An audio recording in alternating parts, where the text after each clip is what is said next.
Hi hello friends, എല്ലാ കൂട്ടുകാർക്കും മൗനരാഗത്തിന്റെ ഇന്നത്തെ റിവ്യൂയിലേക്ക് സ്വാഗതം.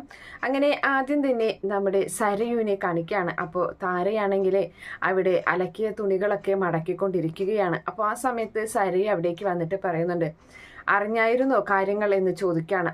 അറിഞ്ഞു കാണില്ല, എന്തായാലും ടി വി വെച്ചിരുന്നെങ്കിൽ കാര്യങ്ങളൊക്കെ അറിയാമായിരുന്നു. ടി വിയിൽ ന്യൂസ് പോകുന്നുണ്ട്. അതെ, ആ ഗംഗപ്രസാദിനെ കൊന്നതിൻ്റെ കൊലയാളിയെ കണ്ടെത്തി. അത് അപ്പോൾ നമ്മുടെ താരയൊന്ന് ഞെട്ടുകയാണ്. ഞെട്ടണ്ട, എന്തായാലും അമ്മ പേടിക്കുന്ന പോലെയുള്ള ഇഷ്ടപ്പെടുന്ന ആൾക്കാരാരുമല്ല, ഒരു ജയിൽ പുള്ളിയാണ് എന്ന് പറയുന്നുണ്ട്. അത് അവനാണ്, ആ മനോഹർ അവനാണെന്ന് പറയുന്ന സമയത്ത് താര വീണ്ടും ഒന്ന് ഞെട്ടുകയാണ്. അവൻ പരോളിറങ്ങിയ സമയത്ത് ഗംഗപ്രസാദിനെ ഇല്ലാതാക്കിയത് ആയിട്ടാണ് അവൻ പരോൾ കഴിഞ്ഞ് തിരികെ പോയത്. അതുകൊണ്ടാണ് അവനെ ആരും സംശയിക്കാഞ്ഞത്. എന്തായാലും എല്ലാവർക്കും ഇപ്പം അവനോടൊരു സിമ്പതിയും ഒരു സഹതാപമൊക്കെ തോന്നിക്കാണും. കാരണം അങ്ങനെ ഒരുത്തനാണല്ലോ മരണപ്പെട്ടത്. ആരെന്ത് സ്നേഹം വേണമെങ്കിലും കാണിച്ചോട്ടെ, പക്ഷേ കിരൺ അവനോട് സ്നേഹം കാണിക്കുന്നത് എനിക്ക് ഒട്ടും ഉൾക്കൊള്ളാൻ കഴിയില്ല. അതെനിക്ക് പറ്റില്ല. പിന്നെ എൻ്റെ കുഞ്ഞിനെ അവരെ കാണിക്കാൻ ആര് കൊണ്ടുപോയാലും ഞാനത് സമ്മതിക്കില്ല. അങ്ങനെ കൊണ്ടുപോകാൻ ആരും വിചാരിക്കുകയും വേണ്ട എന്നൊക്കെ ഇങ്ങനെ പറഞ്ഞിട്ട് നമ്മുടെ സരയു അവിടെ നിന്നും പോവുകയാണ്, താരയുടെ അരികിൽ നിന്നും.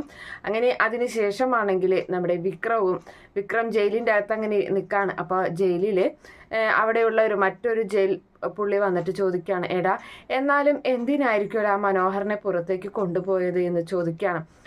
എന്തെങ്കിലും ആയിക്കോട്ടെ, അവൻ എന്തായാലും ഇനി തിരികെ വരാതിരുന്നാൽ മതി എന്നുള്ള കാര്യം ഇങ്ങനെ പറയുന്ന സമയത്ത് അവിടേക്ക് നമ്മുടെ ജയിൽ വാർഡൻ വരികയാണ്. അപ്പോൾ ജയിൽ വാർഡൻ പറയുന്നുണ്ട്, നിങ്ങൾ അറിഞ്ഞായിരുന്നോ ആ ഗംഗപ്രസാദിന്റെ യഥാർത്ഥ കൊലയാളിയെ കണ്ടെത്തി? അപ്പോൾ ആരാ സാറേ എന്ന് ചോദിക്കുന്നുണ്ട് വിക്രം. അപ്പോൾ ഇവിടെ നിന്ന് ഒരുത്തൻ പുറത്തേക്ക് പോയില്ലേ, അവൻ തന്നെയാണ് എന്ന് മറുപടി പറയുകയാണ്. അവനോ എന്ന് ചോദിച്ചിട്ട് വിക്രം ഒന്ന് ഞെട്ടുകയാണ്. അതെ, അവൻ തന്നെ. ഇപ്പോൾ അവൻ അതിനു വേണ്ടിയിട്ടാണ് അവനെ പുറത്ത് കൊണ്ടുപോയത് എന്ന് പറയുമ്പോൾ, എന്തായാലും അവനെ കൊണ്ട് അങ്ങനെ ഒരു നല്ല കാര്യം ചെയ്യാൻ സാധിച്ചല്ലോ എന്ന് ആ ജയിൽ വാർഡൻ പറയുന്ന സമയത്ത് നമ്മുടെ വിക്രം ചോദിക്കുന്നുണ്ട്, നല്ല കാര്യമോ എന്ന് ചോദിച്ചിട്ട്, എന്താടാ അവനെ മരിക്കേണ്ടവൻ തന്നെയല്ലേ, പിന്നെ എന്താ നിനക്ക് ഇത്ര ഇത്? എന്തായാലും ഇനി നീ എന്ന് പറയുന്നവൻ ഒരാൾ പുറത്തേക്ക് പോകുമല്ലോ പരോള്, അപ്പോൾ നിന്നെയും ആരെങ്കിലും കൊന്നു കഴിഞ്ഞാൽ ഇവിടെ ചാണകവെള്ളം തെളിച്ച് ശുദ്ധീകരിക്കണം, അങ്ങനെയാണ് ഞങ്ങളൊക്കെ തീരുമാനം എന്ന് പറഞ്ഞ് അങ്ങനെ ആ ജയിൽ വാർഡൻ അവിടെ നിന്നും പോവുകയാണ്.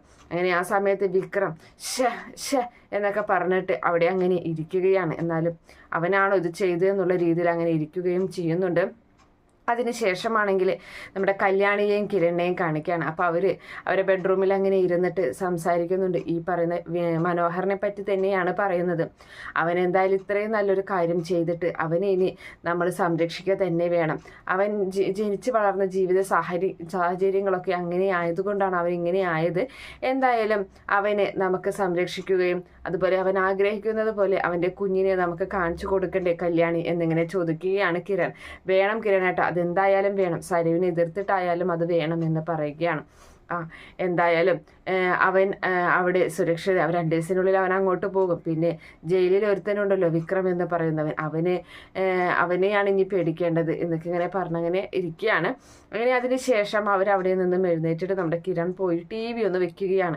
അങ്ങനെ TV വെക്കുന്ന സമയത്ത് അവിടെ കല്യാണിയും അരികിൽ വന്നിരിക്കുകയാണ്. അവ ശാന്തേച്ചി നിൽക്കുന്നുണ്ട്.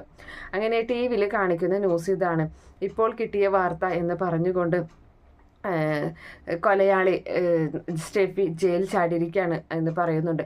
അത് കേട്ട് എല്ലാവരും ഞെട്ടിപ്പോവുകയാണ്. അവൾ ജയിൽ ചാടിയോ എന്ന് ചോദിച്ച് അങ്ങനെ TV അങ്ങനെ നിർത്തിയിട്ട് കിരൺ കല്യാണിയോട് പറയുന്നുണ്ട്, അവൾ ജയിലിൽ ചാടി, ഇനിയിപ്പോൾ ആർക്കൊക്കെ എന്തൊക്കെ അപകടം ഉണ്ടാക്കുമെന്ന് പറയാൻ പറ്റില്ല എന്നിങ്ങനെ പറയുകയാണ്. എന്തായാലും ആ മനോഹരൻ അവൻ പോലീസ് സ്റ്റേഷനിലാണ്. ഇനി അവനെ ഈ കഥകളൊക്കെ അവൾ അറിഞ്ഞു കാണും, ഗംഗപ്രസാദിനെ കൊന്നത് അവനാണെന്ന്. അതുകൊണ്ട് അവൻ വന്നിട്ട് എന്തെങ്കിലും ചെയ്യുമോ എന്നുള്ളൊരു പേടി എനിക്കുണ്ട് എന്ന് കിരൺ ഇങ്ങനെ പറയുകയാണ്. അപ്പോൾ ശാന്തേച്ചി പറയുന്നുണ്ട്, അവൻ മാത്രമല്ല സാറും മേഡവും എല്ലാവരും ശ്രദ്ധിക്കണം കേട്ടോ, പുറത്തൊക്കെ പോവാതിരിക്കുക എന്നിങ്ങനെ പറയുന്നുണ്ട്. ഞങ്ങളെയൊന്നും അവനൊന്നും ചെയ്യില്ല എന്തായാലും.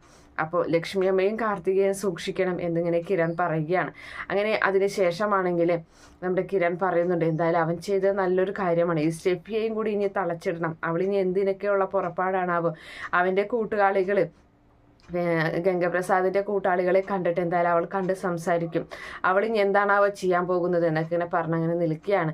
അങ്ങനെ കല്യാണി സൂക്ഷിക്കണം, ഞാൻ എന്തായാലും അവനെ ഒന്ന് കണ്ടിട്ട് വരാം പോലീസ് സ്റ്റേഷനിൽ പോയിട്ട് എന്ന് പറഞ്ഞിട്ട് അങ്ങനെ അവിടെ നിന്നും ഇറങ്ങുകയാണ്. ആ സമയത്തും ശാന്തേച്ചി കല്യാണിയോട് പറയുന്നുണ്ട്, മോളെ സാറിനോട് സൂക്ഷിക്കാൻ പറയണം, പുറത്തിറങ്ങുമ്പോൾ സൂക്ഷിക്കണം, എല്ലാവരും സൂക്ഷിക്കണം, എന്തൊക്കെ ഇനി അപകടങ്ങൾ ഉണ്ടാവാമെന്ന് പറയാൻ പറ്റില്ലല്ലോ എന്നൊക്കെ ഇങ്ങനെ പറഞ്ഞു കൊടുക്കുകയും ചെയ്യുന്നുണ്ട്. അതിനുശേഷമാണെങ്കിൽ കിരൺ നേരെ പോലീസ് സ്റ്റേഷനിലേക്ക് CIയുടെ അരികിലേക്ക് വരികയാണ്. അപ്പോൾ CI കിരണോ വായോടോ ഒന്നിങ്ങനെ പറഞ്ഞിട്ട് വാടോ എന്ന് പറഞ്ഞ് അങ്ങനെ വിളിക്കുകയാണ്. അങ്ങനെ അവിടെ ഇരിക്കുന്നുണ്ട്. അപ്പോൾ ആ സമയത്ത് സാറേ എന്ത് കേൾക്കാൻ പാടില്ലാത്തൊരു വാർത്തയാണല്ലോ കേട്ടത്. അതേടോ സ്റ്റെഫി ജയിൽ ചാടിയതല്ലേ? അതെ. അപ്പോൾ മനോഹറിനെ ശ്രദ്ധിച്ചേക്കണേ സാറ് എന്നിങ്ങനെ കിരൺ പറയുന്നുണ്ട്. അപ്പോൾ അത് നീ താൻ പേടിക്കേണ്ട, എന്തായാലും ഇതിൻ്റെ അകത്ത് ഇത്രയും പോലീസ് പ്രൊട്ടക്ഷൻ ഉണ്ടല്ലോ, ഇവിടെ വന്ന് എന്തായാലും അവളൊന്നും ചെയ്യത്തില്ല. പിന്നെ താനും തൻ്റെ ഭാര്യയും ഇപ്പോൾ അവളുടെ ലിസ്റ്റിലുണ്ടായിരിക്കില്ല, എന്തായാലും താനല്ലല്ലോ ഗംഗയെ കൊന്നത്. അതുകൊണ്ട് ഈ പറയുന്ന ലക്ഷ്മി അമ്മയും അതുപോലെ കാർത്തികയും ഒക്കെ സൂക്ഷിക്കുന്നത് നന്നായിരിക്കും. അവൾ എന്തൊക്കെയാണ് ചെയ്തു കൂട്ടെന്ന് പറയാൻ പറ്റില്ല. അവളാണ് എനിക്ക് പരാതി തന്നത്, അതുകൊണ്ട് തന്നെയാണ് ഞാൻ ഈ പരാതി അന്വേഷിച്ചത്. അവളെ കണ്ടിടത്തോളം എനിക്ക് മനസ്സിലായത് അവൾ ഗംഗപ്രസാദിനെ ഒരുപാട് സ്നേഹിക്കുന്ന കൂട്ടത്തിലാണ്. അതുകൊണ്ട് ഇവിടെ ജീവിതത്തിൽ ഒന്നാകാൻ സാധിച്ചില്ലെങ്കിലും മരണപ്പെട്ടിട്ടെങ്കിലും അവൻ്റെ അരികിലേക്ക് പോവാൻ അവൾ ആഗ്രഹിക്കുന്നുണ്ട്.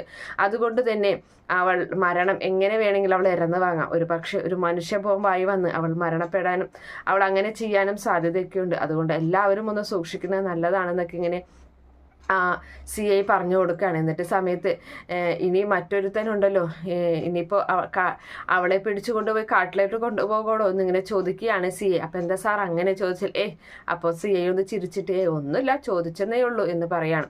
എന്തായാലും ഈ പറയുന്ന രാഹുലിൻ്റെ കൊലപാതകത്തിൽ ആരും കേസ് തരരുതേ എന്നാണ് എൻ്റെ ഒരു ആഗ്രഹമായിരുന്നത്. അതുപോലെ തന്നെ ആരും തന്നില്ല, കാരണം കേസ് കിട്ടിക്കഴിഞ്ഞാലും അന്വേഷിക്കാതിരിക്കാൻ പറ്റില്ല. അപ്പം അതുകൊണ്ട് തന്നെ അയാളുടെ അനന്തരവനായ തന്നെ ആദ്യം അറസ്റ്റ് ചെയ്യേണ്ടി വരില്ലേ എനിക്ക്, അതുകൊണ്ടാണ് അങ്ങനെ പറഞ്ഞത് എന്നൊക്കെ ഇങ്ങനെ CI പറയുന്നുണ്ട്. ഞാൻ എന്തായാലും മനോഹറിനെ ഒന്ന് കാണട്ടെ സാർ എന്ന് പറയുമ്പോൾ താൻ പോയി കാണു എന്ന് പറഞ്ഞിട്ട് അങ്ങനെ കിരൺ നേരെ മനോഹറിൻ്റെ അരികിലേക്ക് വരികയാണ്. മനോഹറാണെങ്കിൽ അവിടെ അങ്ങനെ നിൽക്കുകയാണ്. അപ്പോൾ കിരണിനെ കണ്ട് വേഗം വരുന്നുണ്ട്. അപ്പോൾ ആ സമയത്ത് കാര്യങ്ങളൊക്കെ അറിഞ്ഞോ എന്നിങ്ങനെ ചോദിക്കുമ്പോൾ ഞാൻ അറിഞ്ഞു സാറേ, സ്റ്റെഫി ജയിൽ ചാടിയ കാര്യമല്ലേ, അതിലെനിക്കൊരു പേടിയില്ല, സാറൊന്ന് സൂക്ഷിച്ചാൽ മതി. പിന്നെ ലക്ഷ്മിയമ്മയും അതുപോലെ കാർത്തികേച്ചിയോടൊക്കെ ഒന്ന് സൂക്ഷിക്കാൻ പറയണം. അവള് ഇപ്പം ഇനി എന്താ ചെയ്യാൻ പോകുന്നതെന്നൊന്നും പറയാൻ പറ്റില്ല എന്ന് പറയുന്നത്.